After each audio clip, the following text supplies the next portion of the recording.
Bonjour et bienvenue à l'émission Votre Santé.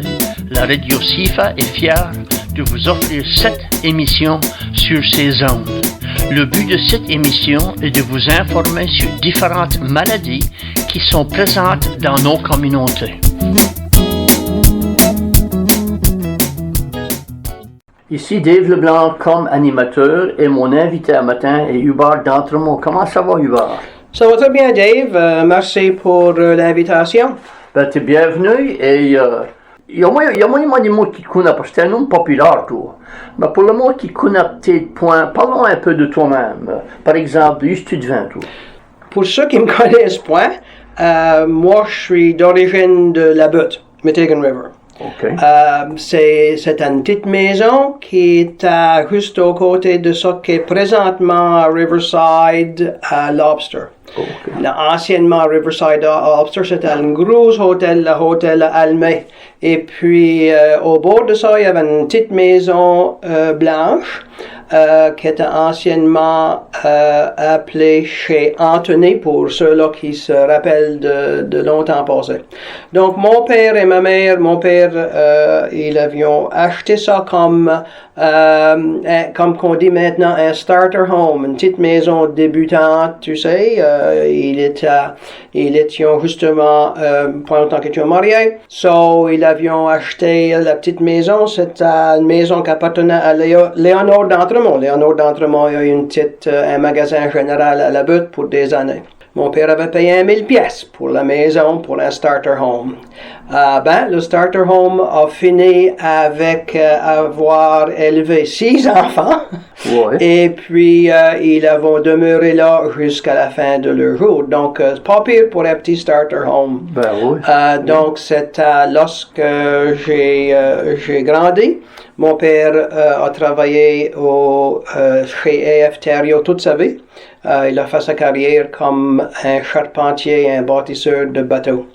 Et puis, c'était commode, c'était proche son travail était proche de la maison. Mm-hmm. Donc, j'étais le premier de 6 enfants. Le plus vieux, suivi de 6 filles, non, ça c'est une menterie, suivi de 4 filles, et puis finalement, un autre garçon qui a apparu dans la famille. Donc, une famille de 6. J'ai fait mes études à l'école de Saunieville, élémentaire, lorsque c'était durant le temps des filles de Jésus qui étaient la majorité des enseignantes. Il y avait pas rien que les religieuses qui faisaient l'enseignement à ce temps-là. Il y avait des enseignants et des enseignantes. Donc, puis ensuite, j'ai commencé à l'école secondaire de Clare. C'était la première année qui offrait le grade 7 à l'école secondaire. Jusqu'à ce temps-là, tu faisais ton 7e année à l'élémentaire. Donc, l'année que j'ai commencé à transitionner, et puis il y avait pas mal de population de jeunes à ce temps-là, parce que quand j'ai été en 7e année, il y avait à peu près 6 classes de grade 7. Il y avait des grands, tu sais, mais ça desservait de fait toute la région de Clare. Wow. Donc, c'était point des petites classes.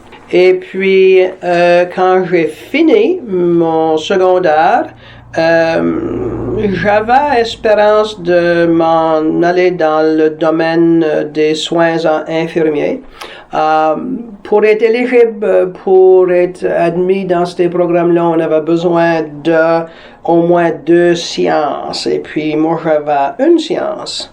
Donc, j'avais fait décision que probablement que je ferais une formation en auxiliaire, c'est-à-dire à ce temps-là, c'était Nurses Assistant, avec les intentions de plus tard me ramasser une science et puis aller pour ma formation de Registered Nurse. J'avais une discussion avec Blanche Raymond Godda. Blanche Raymond Godda, c'est une femme qui continuait d'être extrêmement intelligente. Puis Blanche, c'est une personne qui disait comme que c'était. Elle dit, Hubert, ça fait point de suite. Je sais que si tu fais ta formation comme auxiliaire avec les intentions d'aller plus tard, elle dit, tu vas probablement te marier à une femme. Elle dit, ça va pas arriver. Elle dit, si que ta vision est, elle a dit, fais tes sciences, fais notre science, et puis va pour, de fait, ta formation que tu veux. Ben, j'avais dit, oui, mais ça me tente point de retourner au secondaire. Ben, elle dit, va à Sainte-Anne, elle dit, j'avais une université dans notre communauté. So, j'ai toujours attribué Blanche à Raymond Codin comme me guider dans la bonne direction. Puis j'étais à Sainte-Anne, puis j'ai fait une formation de 1 an dans les sciences. So, quand j'étais à Sainte-Anne, j'ai pris de fait tous les sciences ainsi que des cours, d'autres cours, c'est-à-dire en français, etc. Puis ça m'a permis d'avoir admission dans le programme de nursing. J'avais fait demande pour faire ma formation en nursing à l'infirmerie de Halifax. Non. La Halifax Infirmary, c'est pas l'édifice qui existe à cette heure. J'ai fait ma formation dans l'édifice qui n'est plus là. L'édifice qui se trouvait sur le coin de Spring Garden et Queen. Et ce qui est intéressant, c'est que Blanche était une graduée de l'infirmerie. Blanche est infirmière graduée de Halifax Infirmary School of Nursing. Donc, j'ai été admis au programme et puis j'ai fait ma formation de nursing à la Halifax Infirmary anciennement. Puis ce qui est intéressant, c'est qu'à ce temps-là, tu sais, ça c'est au-delà de 40 ans passés, c'était encore administré par les sœurs de charité. Oh. La directrice c'était une sœur de charité, les enseignantes étaient point des religieuses, il y en avait une. Et puis c'était la 2e année l'avion admis des hommes dans le programme. L'année d'avant, c'était la première année, il y en avait 2. L'année que moi j'ai été admis, j'ai commencé en 75, et puis c'était la 2e année qu'ils avaient admis des hommes. J'étais 2. D'une classe au début de 110, j'étais 2 hommes. So, j'étais la minorité, c'est-à-dire, mais et de fait, j'étais pas permis de résider dans la résidence des infirmières. Il y avait pas d'hommes qui ont permis de... Mon autre confrère dans la classe, lui était marié et restait à Dartmouth. So, moi, j'avais eu le bénéfice et le plaisir. Je restais dans la résidence qui était réservée pour les étudiants en médecine. Qui était bien parce que ça veut dire que j'avions toute notre chambre individuelle. Il y avait point de chambre à 2 personnes, etc. Et j'avais même un téléphone dans ma chambre. C'était du spécial à ce temps-là. C'est pas pire du tout. Mm-hmm. Donc, j'ai fait une formation. À ce temps-là, le programme de nursing, c'est un diplôme que tu complétais dans 2 ans. Présentement, la formation en nursing, c'est une formation au niveau du bac, que c'est 4 ans. Donc, j'ai fait mon diplôme en nursing, un programme en infirmier de 2 ans. Et puis ensuite, c'est intéressant, quand j'ai fini ma formation, dans 77, j'avais 4 offres d'emploi. J'avais une offre d'emploi à Bâton Rouge, Louisiane. J'avais une offre d'emploi à Dorchester, le pénitencier. J'avais une offre d'emploi à Yarmouth, l'hôpital régional. Puis j'avais une offre d'emploi à la Halifax Infirmary, parce que j'avais fait ma formation. En vue que j'étais familier avec le système à l'infirmerie, et puis j'étais un nouveau gradué, j'avais choisi d'accepter l'offre à l'infirmerie. Donc, j'ai fait 1 année entière sur une unité de soins médicales à l'infirmerie. Puis là, j'ai fait une décision que ce serait bon de faire finir une formation au niveau du bac en nursing. C'était pas trop commun à ce temps-là, mais ça ouvrait beaucoup de portes. Donc, j'ai fait demande pour être admis dans le programme à l'Université Dalhousie.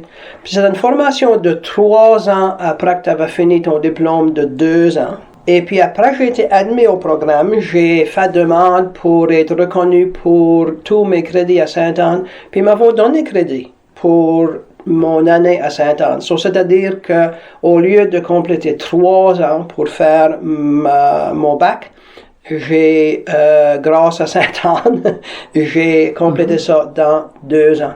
Puis durant ces 2 années-là, j'ai fait du travail à temps partiel dans les soins intensifs à l'infirmerie.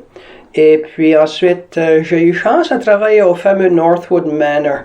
Northwood Manor était assez nouveau à ce temps-là. C'était comme qu'ils disent, c'était le cat's meow des nursing homes.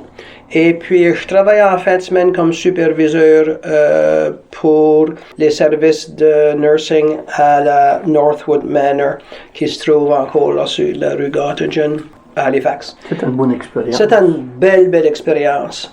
Donc, quand j'ai fini ma formation au niveau du bac, ça me tentait de revenir à la région. J'avais été visiter à Yarmouth, c'était Dr. Jane Halliburton, qui était directrice des services de nursing, ainsi qu'elle était directrice de l'école de Yarmouth avait une école d'infirmières. Au niveau des diplômes. Donc, j'avais l'intention de venir et puis travailler soit dans l'urgence ou les soins intensifs. Mais Jane Halliburton m'avait offert une position d'enseignant comme enseignant dans le programme de nursing à Yarmouth pour la simple raison qu'il y avait point trop d'individus dans la région qui avaient une formation au niveau du bac. Donc, quand j'ai revenu, 1980, à la région, j'ai débuté une carrière dans l'enseignement de nursing à l'hôpital de Yarmouth. Et puis à cette étape-là, c'était encore au niveau du diplôme programme de 2 ans. Donc, j'ai vraiment aimé ça. Mais après enseigner une couple d'années, puis j'enseignais de la matière que j'étais confortable avec. C'était une matière qui était dans le domaine de cardio-respiratoire, que j'avais travaillé dedans, j'étais confortable. Mais alors je m'avais demandé la question, si par hasard que je suis demandé d'enseigner d'autres domaines de nursing, c'est-à-dire la chirurgie, etc., c'est pas un domaine que j'étais trop familier. Donc j'ai eu l'opportunité à ce temps-là de transitionner à l'hôpital comme superviseur. Puis comme superviseur, c'était vraiment merveilleux, c'était bon parce que tu n'as pas nécessairement devenir spécialiste dans un domaine particulier, mais ça te donne l'opportunité de devenir un généraliste dans un peu tout.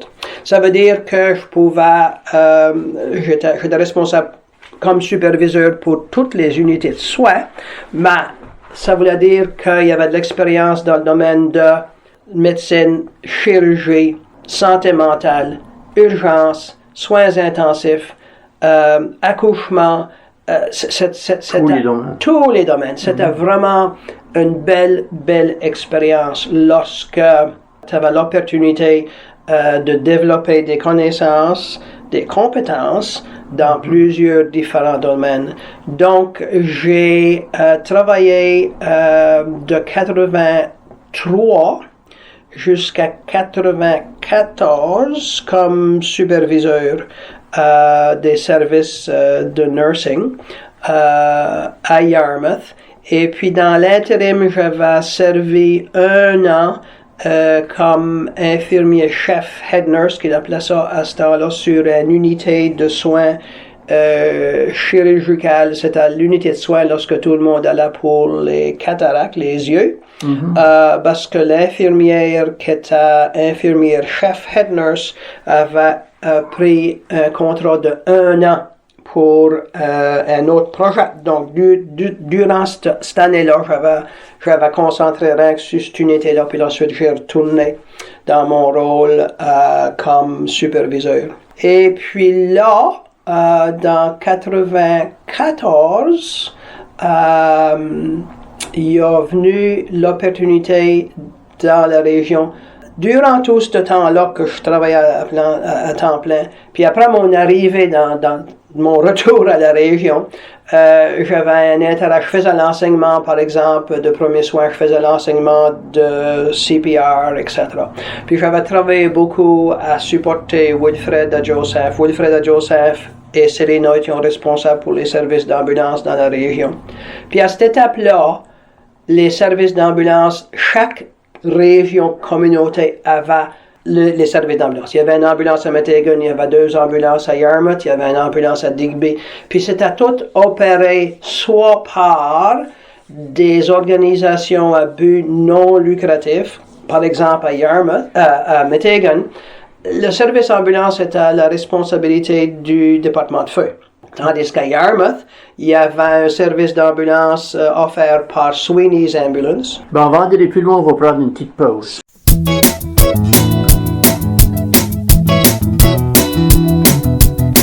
Bonjour et bienvenue à l'émission Votre Santé. La radio SIFA est fière de vous offrir cette émission sur ses ondes. Le but de cette émission est de vous informer sur différentes maladies qui sont présentes dans nos communautés. Ici Dave Leblanc comme animateur et mon invité à matin est Hubert D'Entremont. Comment ça va, Hubert? Ça va très bien, Dave. Merci pour l'invitation. Moi qui connais tes points, parlons un peu de toi-même. Par exemple, d'où tu deviens, toi? Pour ceux qui me connaissent point, moi je suis d'origine de la Butte, Metighan River. Le premier de 6 enfants dans la famille. Donc, une famille de 6. J'ai fait mes études à l'école de Sauneville, élémentaire, religieuse qui faisait l'enseignement à ce temps-là. Il y avait des enseignants et des enseignantes. J'ai commencé à l'école secondaire de Clare. C'était la première année qui offrait le grade 7 à l'école secondaire. Quand j'ai fini mon secondaire, j'avais espérance de m'en aller dans le domaine des soins infirmiers. Pour être éligible, pour être admis dans ces programmes-là, on avait besoin de au moins 2 sciences. Et puis moi, j'avais une science.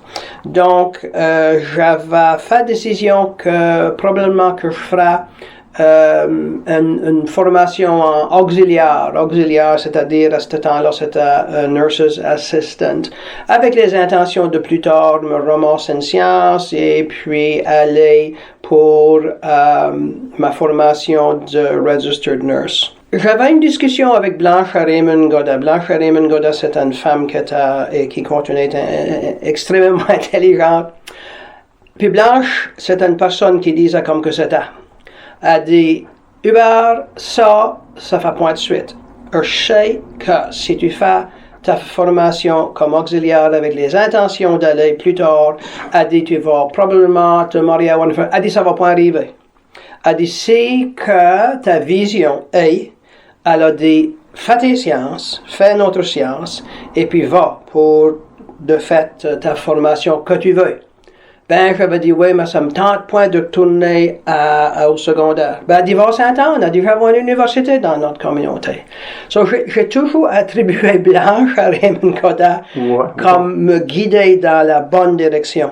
Puis j'étais à Sainte-Anne, puis j'ai fait une formation de 1 an dans les sciences.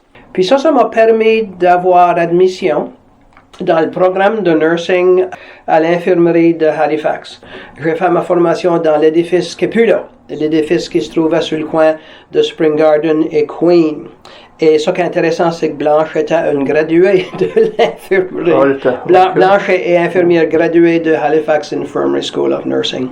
Puis ce qui est intéressant, c'est qu'à ce temps-là, tu sais, ça c'est au-delà de 40 ans passés. La directrice c'était une sœur de charité. Les enseignantes étaient point des religieuses, il y en avait une.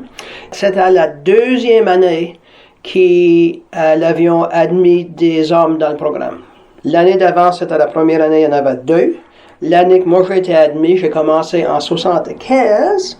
Et puis, c'était la 2e année qu'ils avaient admis des hommes. J'étais 2. D'une classe au début de 110, j'étais 2 hommes. Donc, j'ai fait mon diplôme en nursing, un programme en infirmier de 2 ans. Et puis ensuite, c'est intéressant, quand j'ai fini ma formation, dans 77, j'avais 4 offres d'emploi. J'avais une offre d'emploi à Bâton Rouge, Louisiane. J'avais une offre d'emploi à Dorchester, le pénitencier. J'avais une offre d'emploi à Yarmouth, l'hôpital régional. Puis j'avais une offre d'emploi à la Halifax Infirmary, parce que j'avais fait ma formation. En vue que j'étais familier avec le système à l'infirmerie et puis j'étais un nouveau gradué et j'avais choisi d'accepter l'offre à l'infirmerie. Donc j'ai fait une année entière sur une unité de soins médicales à l'infirmerie. Puis là, j'ai fait une décision que ce serait bon de faire finir une formation au niveau du bac en nursing. C'est un point trop commun à ce temps-là, mais ça ouvrait beaucoup de portes. Donc, j'ai fait demande pour être admis dans le programme à l'Université Dalhousie. Puis c'est une formation de 3 ans après que tu avais fini ton diplôme de 2 ans. Et puis après j'ai été admis au programme, j'ai fait demande pour être reconnu pour tous mes crédits à Sainte-Anne. Puis ils m'avaient donné crédit pour mon année à Sainte-Anne. C'est-à-dire qu'au lieu de compléter 3 ans pour faire mon bac, j'ai, grâce à Sainte-Anne, j'ai complété ça dans 2 ans. Puis durant ces 2 années-là, j'ai fait du travail à temps partiel dans les soins intensifs à l'infirmerie. Et puis ensuite, j'ai eu chance à travailler au fameux Northwood Manor. Northwood Manor était assez nouveau à ce temps-là. C'était comme qu'ils disent, c'était le cat's meow des nursing homes. Et puis, je travaillais en fin de semaine comme superviseur pour les services de nursing à la Northwood Manor, qui se trouve encore là sur la rue Gottingen, à Halifax. C'est une bonne expérience. C'est une belle expérience. Donc, quand j'ai fini ma formation au niveau du bac, ça me tentait de revenir à la région. J'avais été visiter à Yarmouth, c'était Dr. Jane Halliburton qui était directrice des services de nursing, ainsi qu'elle était directrice de l'école de Yarmouth avait une école d'infirmières. Au niveau des diplômes. Donc, j'avais l'intention de venir et puis travailler soit dans l'urgence ou les soins intensifs.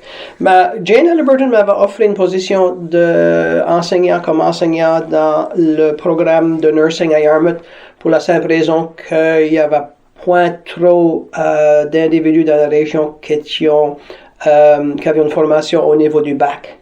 Donc, quand j'ai revenu, 1980, à la région, j'ai débuté une carrière dans l'enseignement de nursing à l'hôpital de Yarmouth. Et puis à cette étape-là, c'était encore au niveau du diplôme, programme de 2 ans. Donc, j'ai vraiment aimé ça. Mais après enseigner une couple d'années, puis j'enseignais de la matière que j'étais confortable avec. C'était une matière qui était dans le domaine de cardio-respiratoire, que j'avais travaillé dedans, so j'étais confortable. Mais alors je m'avais demandé la question, si par hasard que je suis demandé d'enseigner d'autres domaines de nursing, c'est-à-dire la chirurgie, etc., c'est pas un domaine que j'étais trop familier. Donc j'ai eu l'opportunité à ce temps-là de transitionner à l'hôpital comme superviseur. Puis comme superviseur, c'était vraiment merveilleux, c'était bon parce que tu n'as pas nécessairement devenir spécialiste dans un domaine particulier, mais ça te donne l'opportunité de devenir un généraliste dans un peu tout. Ça veut dire que je pouvais, j'étais responsable comme superviseur pour toutes les unités de soins, mais ça voulait dire qu'il y avait de l'expérience dans le domaine de médecine, chirurgie, santé mentale, urgence, soins intensifs, accouchement, tous les domaines. C'était vraiment une belle expérience lorsque tu avais l'opportunité de développer des connaissances, des compétences dans plusieurs différents domaines. Donc, j'ai travaillé de 83 jusqu'à 94 comme superviseur des services de nursing à Yarmouth.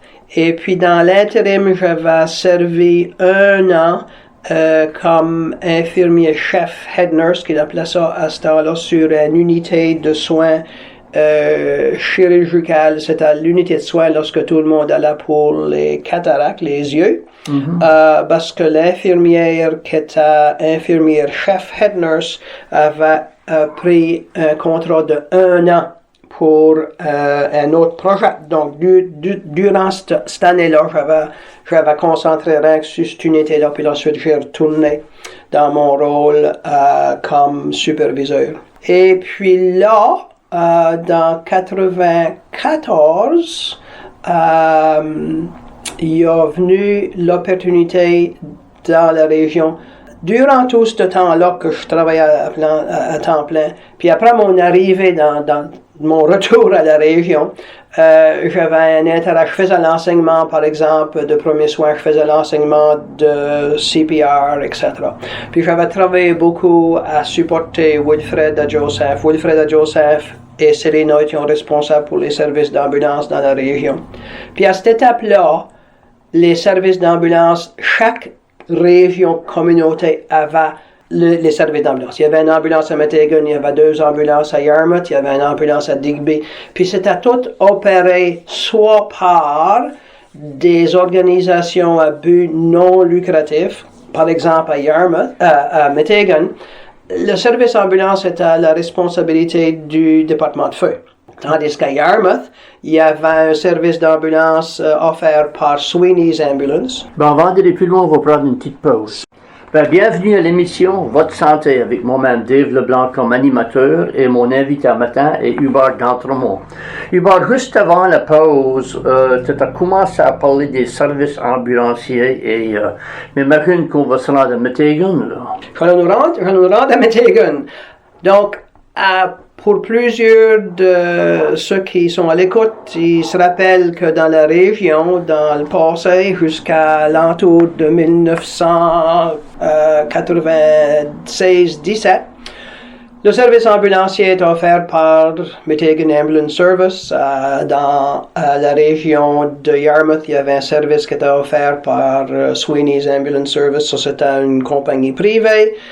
Hoskinson's Ambulance Service, c'est une compagnie privée. À Digby, c'est une compagnie privée. Donc, dans la province, à ce temps-là, il existait 52 services ambulanciers dans la province. Donc, c'était 52. Et puis, ils recevaient ce qu'il appelait une subsidie. Donc, le gouvernement les supportait. Première chose, le gouvernement leur donne la permission d'offrir un service ambulancier. Et puis, pour chaque transport qui complétait, il recevait un certain montant d'argent, OK?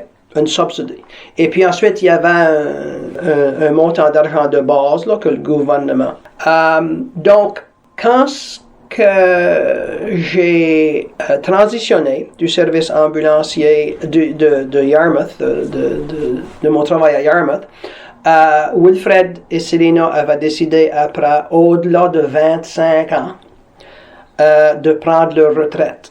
Et puis, il était à la recherche, le service d'ambulance, le service de département de feu de Meteghan était à la recherche de quelqu'un qui allait prendre la relève de Wilfred.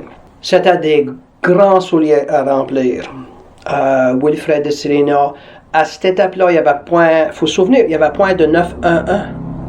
Donc, quand tu appelais l'ambulance, le téléphone sonnait à 206-464-5266 sur Wilfred et Selena. Donc, le téléphone, ils étaient responsables pour répondre le téléphone 24/7. OK? Au jour d'aujourd'hui, on appelle 911 et puis il y a quelqu'un qui répond. Donc, c'est un service qui est tout à fait différent de ce qui existe à cette heure. Ils étaient responsables pour répondre le téléphone, ils étaient responsables pour trouver du monde pour travailler sur les ambulances. Ils étaient responsables pour tout faire le lavage de tous les draps de civière, etc. Nettoyer tout comme ça. C'est remarquable le travail que Wilfred et Selena et toute la famille, les enfants vont tous été impliqués dans ça. Leur maison, c'était le centre ambulancier pour Clare. Et puis, c'était intéressant. Donc, quand Wilfred et Selena avons pris leur retraite et puis que j'ai devenu le gérant pour le service ambulancier, c'est lorsque les changements vont commencer à transitionner, OK? Donc, Wilfred et Selena avaient l'ambulance à leur domicile chez eux. Ben, moi, j'avais pas l'intention d'avoir une ambulance dans le backyard ici. Donc, on a été accommodé à la salle des pompiers de Metighan parce qu'en principe, le service ambulancier était la responsabilité du département de feu. Et puis, il y avait point de 911.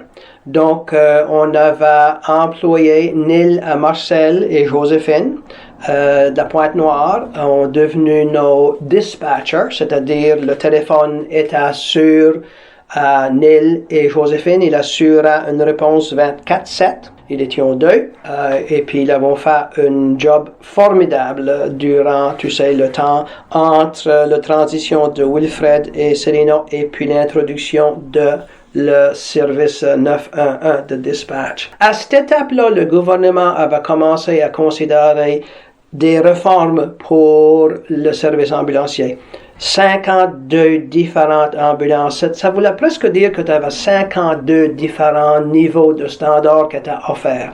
Il y avait des services ambulanciers qui offraient, un standard assez haut. Wilfred a tout le temps offert un standard un peu plus haut que les autres services ambulanciers. Wilfred était un des premiers qui avait dit, ça nous prend un défibrillateur, un défibrillateur. Il avait dit, si ça peut sauver une vie, ça le vaut.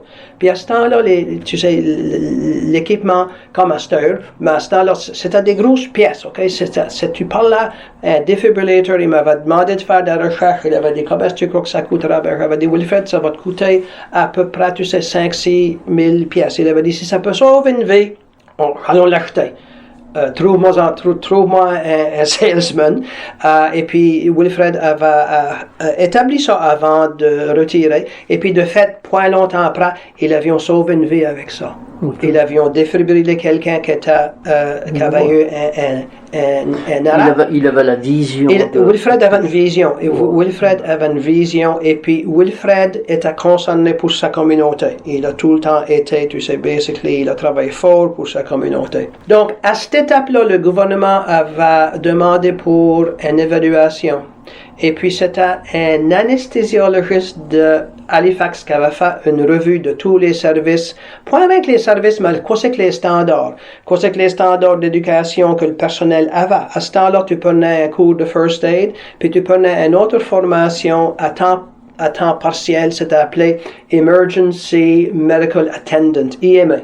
Donc, les personnes qui travaillaient, à cette étape-là, tu avais Peter Maya qui travaillait et qui travaille encore, tu avais les Thibodeau, Marcel et puis son frère Briand, tu avais Lionel Robichaud, c'était vraiment, ils étaient un peu pionniers avec Wilfred. Puis eux avions tout fait d'une formation lorsque tu faisais ça, des petits blocs à la fois pour devenir Emergency Medical Attendant. Il n'y avait point de cours de paramédic tel qu'existe à cette heure. Mm-hmm. Et puis, le gouvernement va demander à un Dr. Murphy de Halifax de faire une étude sur quoi c'est que les standards pour la formation.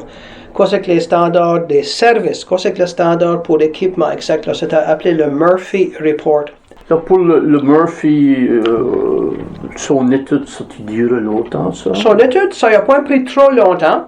Il a travaillé avec le Dr. Ron Stewart. Ron Stewart était un pionnier dans la province de Nouvelle-Écosse, ainsi qu'il avait... Dr. Ron Stewart, c'était un médecin du Cabreton. Il a été, il y en a quelques personnes qui se rappelleront que Ron Stewart a été ministre de Santé pour un bout de temps dans la province. So Ron Stewart et puis Dr. Murphy. Et puis ensuite, avec Dr. Murphy, il y avait un individu, une femme appelée Petley Jones.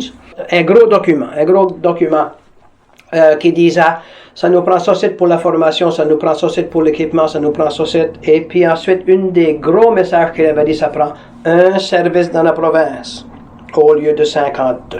Puis tu sais, Dave, il y a beaucoup d'études qui sont faites et puis ça devient des ramasses-poussières. Ben, le Murphy Report a pointé un ramasse-poussière. Le Murphy Report a été un scoop poussière. Ça, c'est quoi la poussière? Mm-hmm. Parce que le gouvernement du jour a vu l'importance. Puis le gouvernement du jour a dit, il faut qu'on transitionne, il faut qu'on fasse des changes. Parce que le rapport DISA, par exemple, ça prend un système de 911. Ça prend un système tu sais. Et puis, je me rappelle, j'étais responsable pour les services de Météo, j'étais gérant pour Météo. Je connaissais des individus dans le système Halifax, etc., parce que j'avais travaillé. Je connaissais Dr. Ron Stewart. Puis, j'ai été demandé, durant mon temps que j'étais gérant pour le service d'ambulance de Météo, de participer avec une équipe provinciale sur les réformes qui étaient identifiées dans le rapport Murphy Report. Et puis, ça a été extrêmement intéressant parce que ça m'a permis de travailler avec ce comité-là et voyager aux États. J'avions fait un voyage aux États lorsque j'avons été visiter des services ambulanciers qui étaient considérés comme high performance. On a visité un service ambulancier en Floride lorsqu'ils avaient un système 911. J'avais jamais vu vraiment un système de dispatch 911. Je croyais que j'étais en NASA. Tu sais. J'avais ensuite été à Richmond, Virginia, pour visiter un autre service ambulancier. Puis là, j'avais été à Louisiane voir leur système pour nous donner une vision de quoi ce qu'un système ambulancier high performance devrait être. Donc, on est revenu à la province et puis il y avait des représentants de tous les coins de la province, ok? Donc, il y avait, moi j'étais de cette région ici, il y avait quelqu'un de Bridge, de la région de Shelburne, il y avait quelqu'un de la région de Bridgewater, etc., etc. Et puis, le gouvernement ensuite a décidé, faut faire ça, ils ont embauché un avocat. Il y avait un avocat qui travaillait pour le ministère de Développement économique qui avait été prêté pour venir et puis faire la transition. Parce que le première étape était de rencontrer 52 services ambulanciers puis leur annoncer qu'il va y avoir un service. Ça veut dire vous allez plus avoir votre own. Et ça, c'était une réunion landmark qui s'avait passé, j'étais sur la rue Barrington, un hôtel.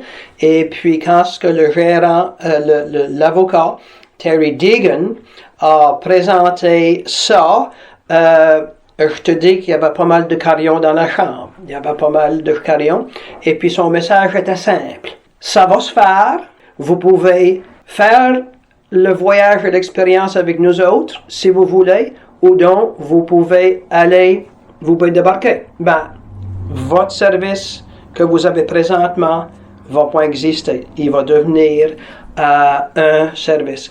Et puis de fait, dans l'espace d'à peu près 2 ans, cette transition-là s'est faite. Et puis dans 97, il y a eu la transition lorsque Emergency Medical Care, EMC, a été donné un contrat pour gérer un service ambulancier qui desserve toute la province. Mm-hmm. Et puis, ce qui est intéressant, hors de 52 services ambulanciers, il y a 51 services qui ont été mis ensemble pour faire un service ambulancier-là. Le seul qui a pointé fusionné à cette étape-là, c'était le service ambulancier de West Pubnico. Et puis, c'est intéressant parce que West Pubnico avait une entente particulière, spéciale et spécifique parce que c'était une partie de West Pubnico Funeral Services. Puis, ils avaient un contrat qui était serré. Donc, ils avaient eu l'option de continuer à offrir les services indépendamment, mais avec, par exemple, les mêmes ambulances, les mêmes équipements, les mêmes standards. Donc, puis ils avons fait ça pour une couple d'années, puis là ils avons choisi de rejoindre. Mm-hmm. Donc, ce service nouveau-là, réforme-là, c'est à ce temps-là que le système 911 a été introduit dans la province. Donc, il n'y avait plus de 2065, il n'y avait plus de, toutes ces différentes choses-là. Mm-hmm. Qui veut dire qu'à cette étape-là, tout le monde avait la même ambulance avec la même distribution d'équipement à l'intérieur. 152 ambulances ont été construites pour la province à travers de TriStar Industries. Donc, comme paramédic, si j'embarquais d'une ambulance à Métégan, si j'embarquais d'une ambulance au Cabreton, si j'embarquais d'une ambulance à Halifax, ce qu'il y avait dans le cabinet nombre 1 était exactement la même chose partout. OK? Donc, c'est tout, et puis ça existe comme ça à cette heure. Donc, ça voulait dire système 911. Ça voulait dire des ambulances qui étaient toutes la même dans la province. Et puis, c'est lorsque la formation des paramédics est venue comme un standard. OK? Donc, OK, on va prendre une petite pause et puis on reviendra avec la formation. Parfait. Bienvenue à l'émission Votre santé avec moi-même Dave Leblanc comme animateur et mon invité aujourd'hui est Hubert d'Entremont. Juste avant la pause, Hubert, tu as commencé à nous parler de la formation qui est vraiment un point très important dans tout le plan de... C'est un gros plan. C'était un des transitions importantes parce que le rapport Murphy avait dit la formation pour les individus qui allons donner les soins pré-hospitaliers, les soins sur le bord du chemin, dans les maisons, etc. La formation a besoin d'être plus haute qualité à ce temps-là.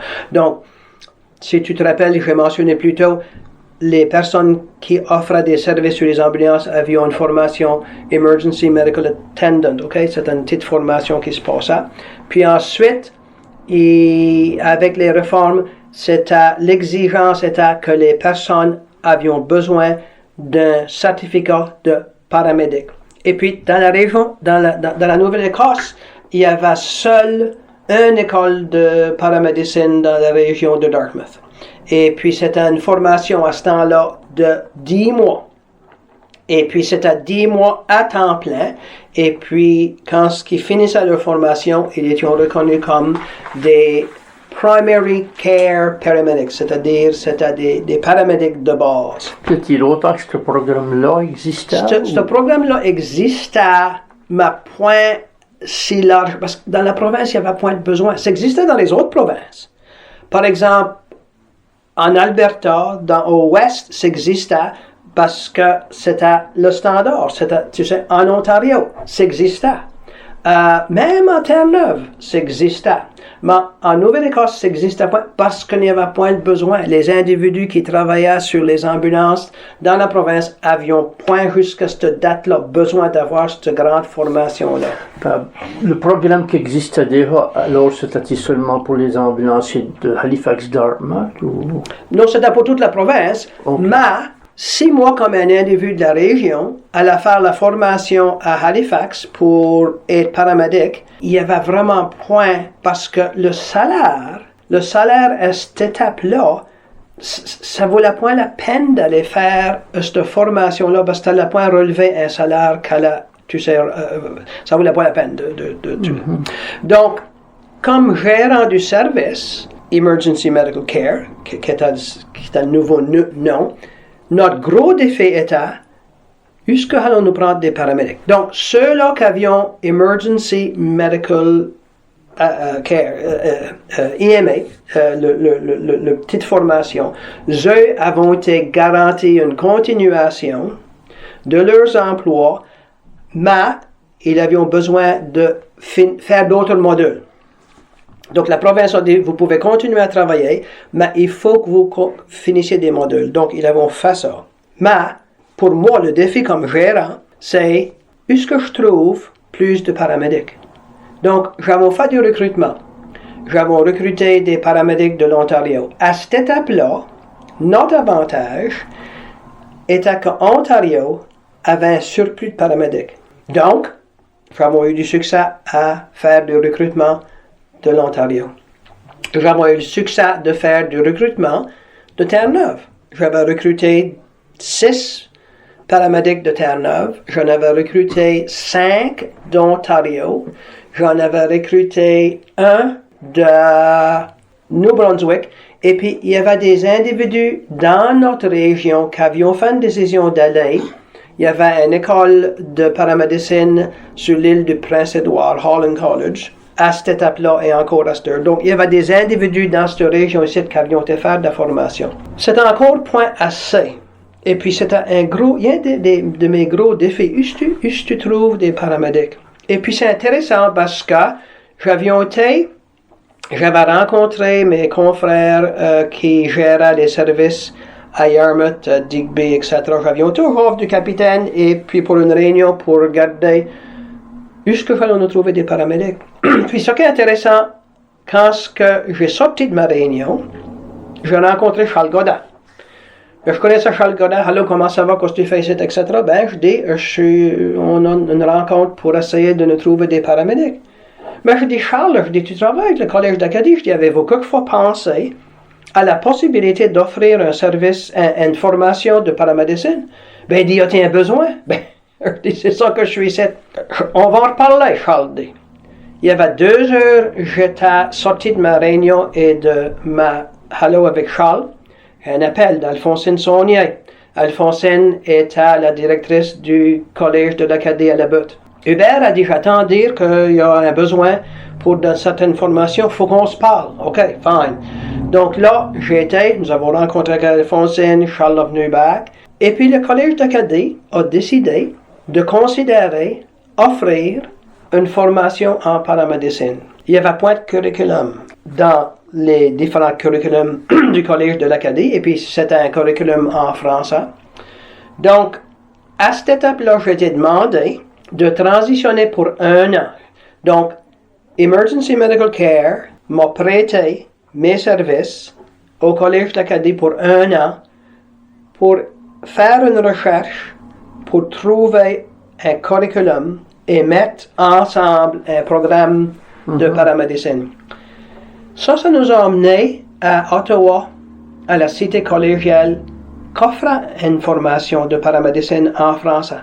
Et puis, ce qui est intéressant, le curriculum, quand je regardais le curriculum, rencontra tous les standards exigés par la province, sauf que 4. Il y avait 4 objectifs qui étaient point inclus. Donc, Charles et les administrateurs ont fait une entente avec la cité collégiale pour que le Collège d'Acadie peut utiliser le curriculum. Ça, c'était un gros travail ça nous a sauvé un gros travail. Donc là, j'ai continué dans cette année-là à mettre ensemble, donc on avait le curriculum, on avait besoin d'équipement, on avait besoin des salles de laboratoire, etc. Donc, pour cette année-là, j'ai mis ensemble le programme. Recruter des paramédics de la région pour faire la formation. La formation, c'était évidemment de la théorie en classe, mais encore plus important, de la pratique dans des laboratoires, et encore plus important, un partenariat avec des paramédics formés pour faire de l'entraînement sur les ambulances, du on-the-job training. Des partenariats, par exemple, avec des centres hospitaliers pour offrir de l'expérience aux étudiants, par exemple, dans la salle d'urgence. Par exemple, avec les personnes qui travaillent dans les soins respiratoires, tous ces domaines-là. Donc, ça a été une belle expérience. Et puis, finalement, j'avais commencé notre première cohorte est une formation. Il y a des programmes qui disent, on peut faire ça dans 6 mois, dans 8 mois, mais 6 mois, on peut le compresser. Donc, notre première formation, c'était une formation de 6 mois. C'était rempli. Mais j'avions un bon groupe d'étudiants qui étaient vraiment motivés. Alors, il y a eu beaucoup d'étudiants? Notre première cohorte était à 12, si je me rappelle comme il faut. Donc, la première cohorte, c'était plus ou moins des individus de la région qui étaient intéressés. Et puis, ils étaient intéressés, mais c'était pas possible pour eux de s'en aller à Dartmouth, pour eux de s'en aller sur l'île du Prince-Édouard. Ça a été une belle expérience pour tous eux. La deuxième cohorte, j'avais modifié et puis augmenté ça à une formation de 10 mois au lieu de 6 mois. Donc, si tu te rappelles, moi, j'avais été emprunté pour 1 an. Et puis après 1 an, moi, j'ai dit, ouais, moi, je vais tourner. Le Collège d'Acadie a dit, veux-tu considérer rester avec nous autres pour enseigner le programme, la théorie, et coordonner le programme? Donc, à ce temps-là, j'ai fait une décision. Je tourne comme l'administrateur du service aussi que je fais la formation. Puis j'ai choisi de faire la formation. C'était une bonne décision, c'était des belles années que j'ai passées avec le Collège de l'Acadie. J'avais formé au-delà de 70 paramédics, 9 cohortes. De ces gradués-là, j'en connais au moins 4 qui ont choisi de continuer des études et qui sont maintenant soit médecin général ou une personne est chirurgien, elle est chirurgienne, elle est native de Terre-Neuve, elle est venue faire une formation en français à Sainte-Anne, après ça elle a fait la formation de paramédic, elle est chirurgienne générale. Plusieurs de nos étudiants ont été de la région, mais on a eu beaucoup d'étudiants du nord du New Brunswick, par raison qu'ils voulaient faire une formation en français, puis c'était point offert au New Brunswick. Donc, il y a une année que dans ma salle de classe, j'avais du monde de Clare, j'avais des étudiants de Pubnico, j'avais des étudiants de Cap-Breton, j'avais des étudiants du nord du New Brunswick. Donc, c'était presque 4 différentes points culture, toute la même culture, mais des différents patois, etc. Donc, ça a été vraiment intéressant. Et puis, là, j'ai complété ma formation comme paramédic au niveau avancé en travers de Holland College. Donc, j'avais eu l'opportunité de faire ma formation. Important de pouvoir pratiquer ce qu'on enseigne. Et puis, éventuellement, comme vous vous rappelez, il y a eu un fusionnement. Le Collège d'Acadie a été fusionné avec l'Université Sainte-Anne. L'Université Sainte-Anne a continué à offrir la formation des soins paramédics. Éventuellement, le New Brunswick a développé un programme de soins, de formation en paramédecine. Donc, ça veut dire que plusieurs de nos étudiants qui venaient de New Brunswick ont resté dans leur province. Les numéros ont diminué. Et puis, l'intention au début, c'était d'offrir peut-être 4 cohortes, 4 groupes. On en a offert 9. Donc, c'était bien. Et puis, on savait qu'éventuellement, que le volume d'étudiants, notre dernière classe était 4 étudiants. Et puis, c'était raisonnable. Sainte-Anne a fait une décision qu'il n'y a pas assez d'étudiants. Puis, c'est pour cette raison-là que le programme n'a pas continué à exister. Tu ne peux pas offrir un programme si tu n'as pas les nombres. Mais ça a été de fait, et puis je suis biased, je le sais, mais de fait, ça a été un succès parce qu'on a introduit non seulement des paramédics, mais des paramédics francophones pour desservir la population. Quand est-ce que tu es malade, puis tu es dans des crises, si tu peux t'exprimer dans ta langue maternelle, ça dit beaucoup. Alors, qu'est-ce qui arrive avec les jeunes d'aujourd'hui qui veulent cette formation et puis pour-ils là-dessus au Nouveau-Brunswick? Donc, la Nouvelle-Écosse a développé plusieurs asters. Medavie, Blue Cross offre une formation à Halifax. Et puis, vous avez peut-être vu dans les nouvelles récemment, Medavie Blue Cross, en partenariat avec le collège de Burridge à Yarmouth, offre maintenant une formation de paramédic de base. C'est en français ou en anglais? C'est en anglais. C'est en anglais, mais au moins il y a une formation. Donc les personnes de la région qui veulent compléter leur formation en paramédecine pourront maintenant, le programme apparemment commence dans avril. Donc, pour des individus de la région, ils peuvent. Non, le système qui existe aujourd'hui, comme vous savez, comme vous attendez dans les médias tous les jours, c'est un système qui est en difficulté. C'est un système qui est en difficulté parce que, une des raisons, la demande pour les services est plus haute que les ressources qui existent présentement. OK. Puis c'est partout, ça. C'est pas rien dans notre province. C'est partout. Retournons au début, lorsqu'on avait 152 ambulances avec des paramédics dans la province.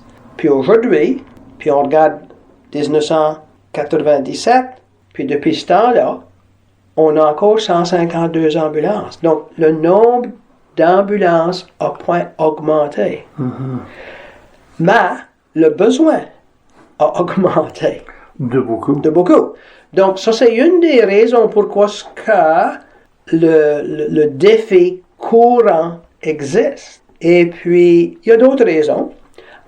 Mais, ce qui est intéressant, il y a un projet pilote qui se passe au nord de New Brunswick lorsqu'ils prennent leur volume d'ambulances puis ils vont diviser les services, c'est-à-dire au nord de New Brunswick, il y a un service qui offre un certain nombre d'ambulances qui vont faire des transports non urgents seulement. Puis un autre groupe d'ambulances qui vont répondre à des urgences. Ah, OK.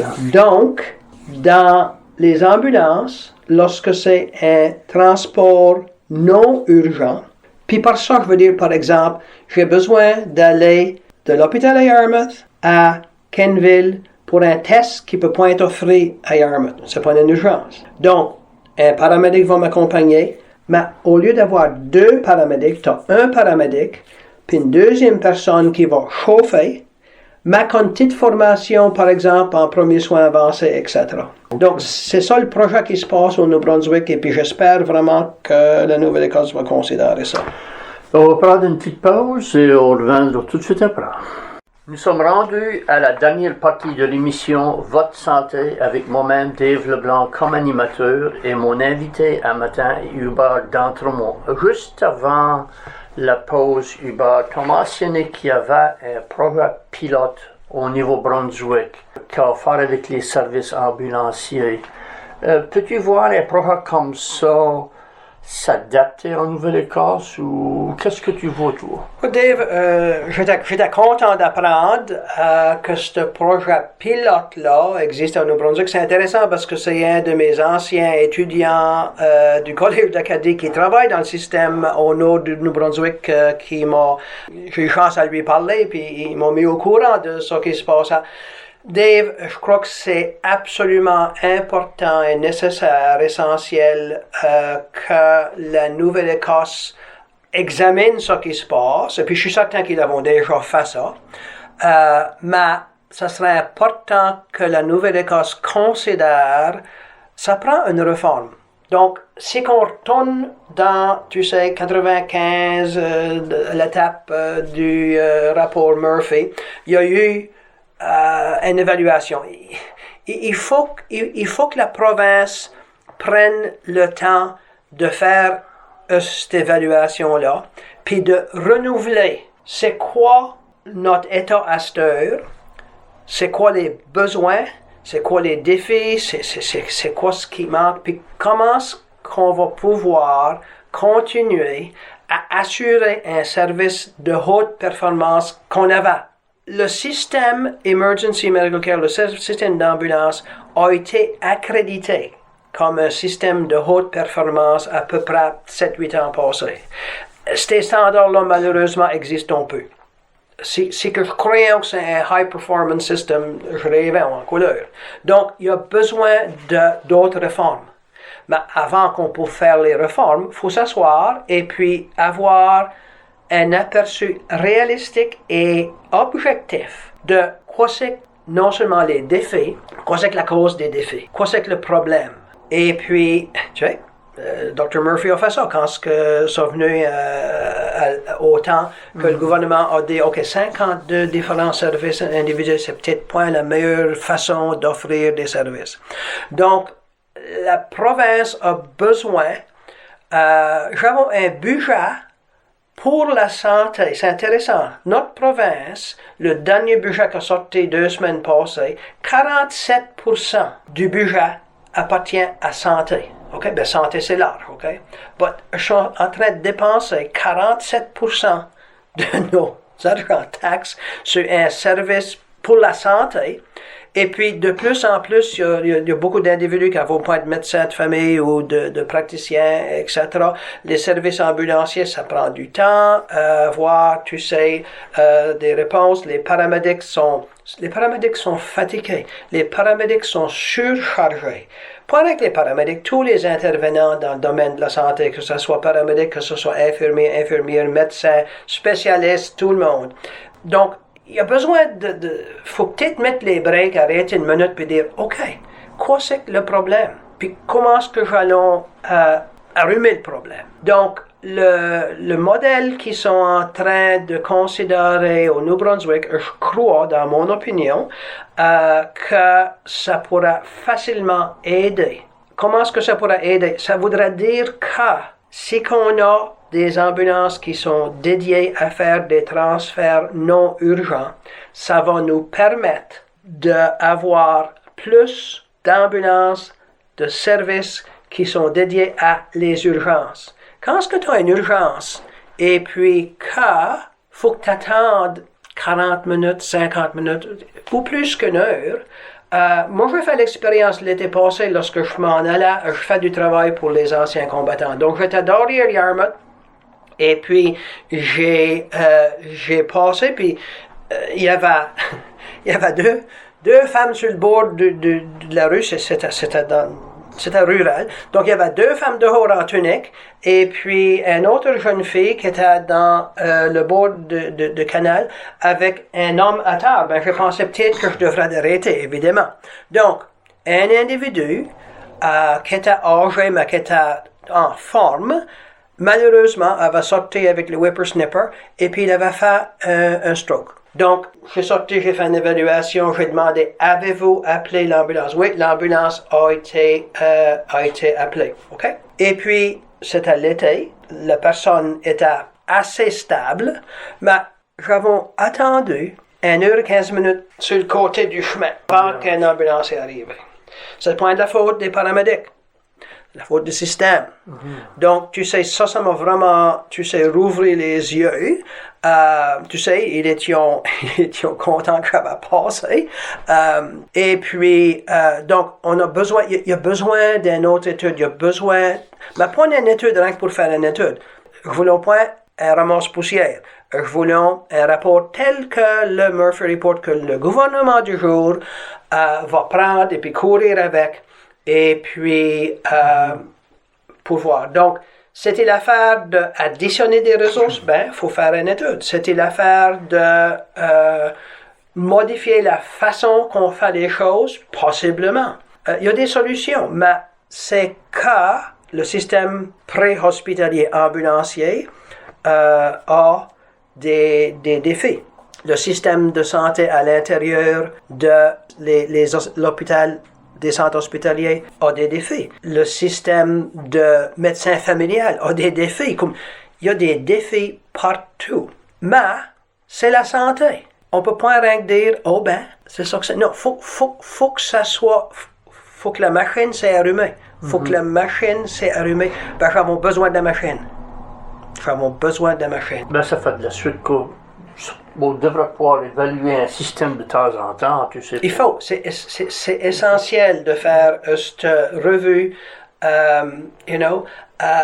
dans les vieux temps, ils diraient, ben, c'est important de la confesse de temps en temps pour manière de réfléchir, quoi, c'est que, tu sais, les défis. Mais dans les temps on a des outils, là, comme tu as mentionné, l'Université Sainte-Anne avec son programme de formation, il y a aussi Réseau Santé, que je suis sûr que Réseau Santé fait quelque chose pour nous.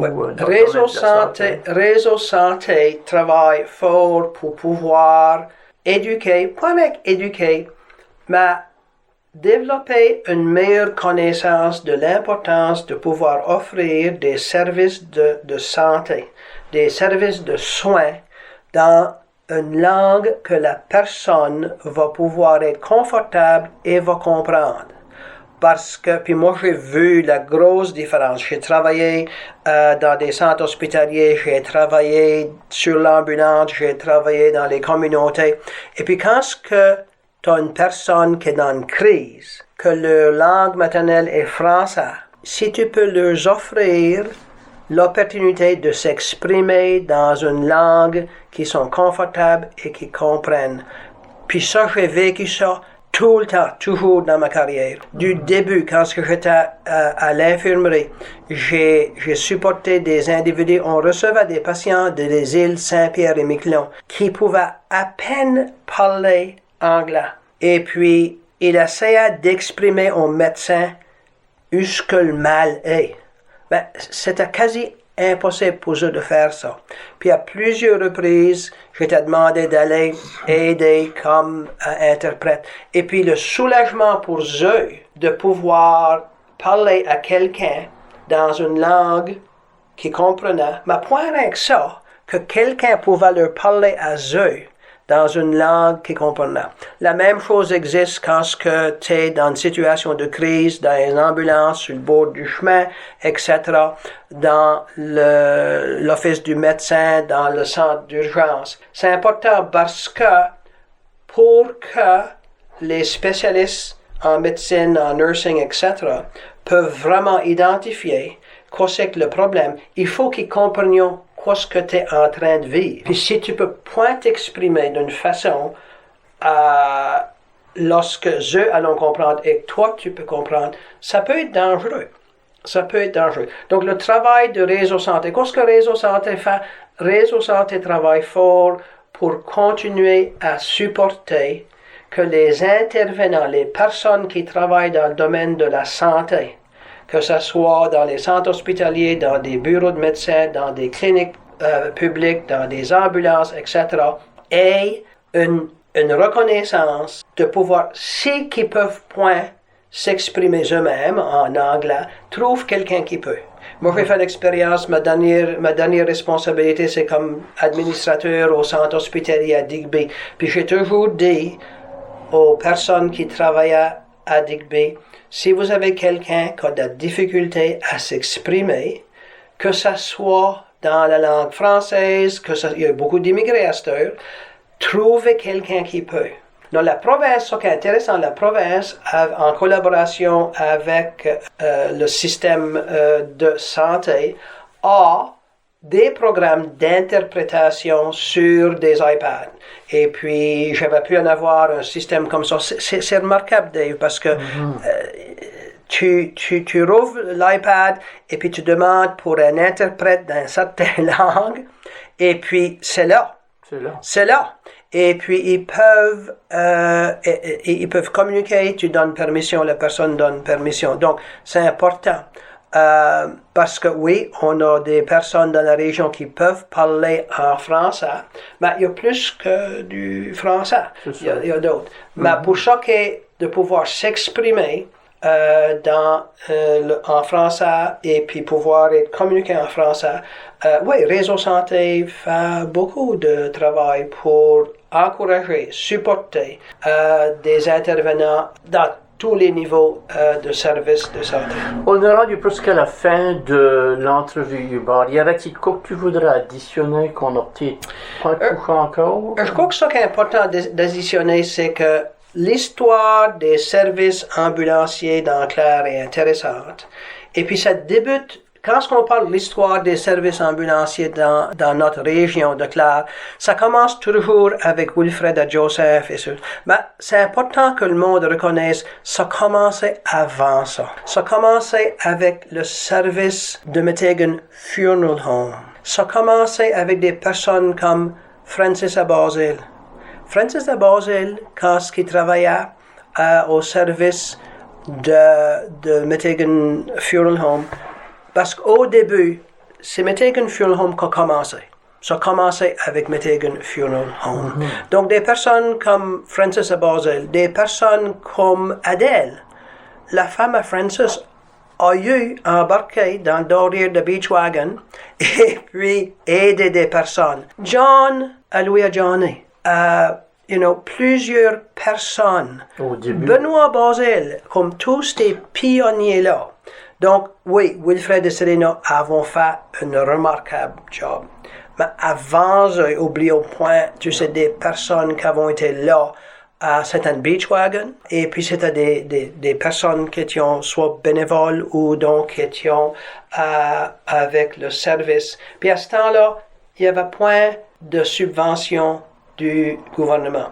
Et puis, c'est pour ça que c'est un point raisonnable pour le Meteghan Funeral Home de continuer, parce que ça lui coûte fair game.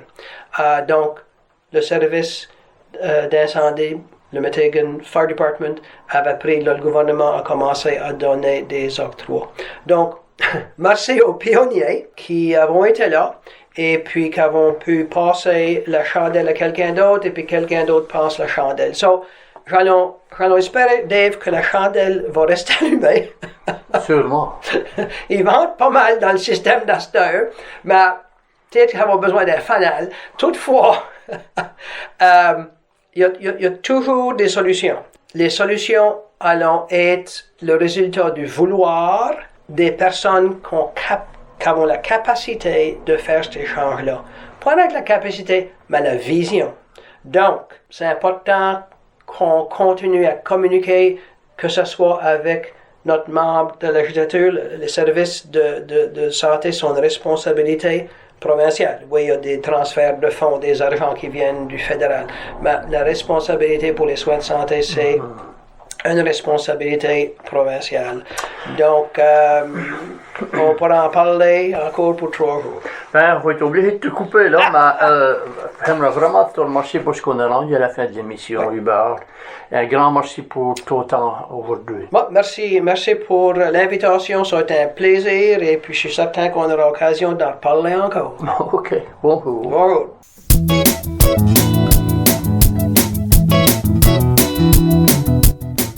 Ce fut un plaisir d'être avec vous pendant cette émission, Votre Santé, en espérant que les informations partagées pendant cette émission ont été valables pour vous. À la semaine prochaine, même jour, même heure. Ce programme est une production de Radio CIFA en collaboration avec la Fondation de l'hôpital de Yarmouth et les personnes ressources de chez nous. Bonne fin d'après-midi et bonne santé à vous.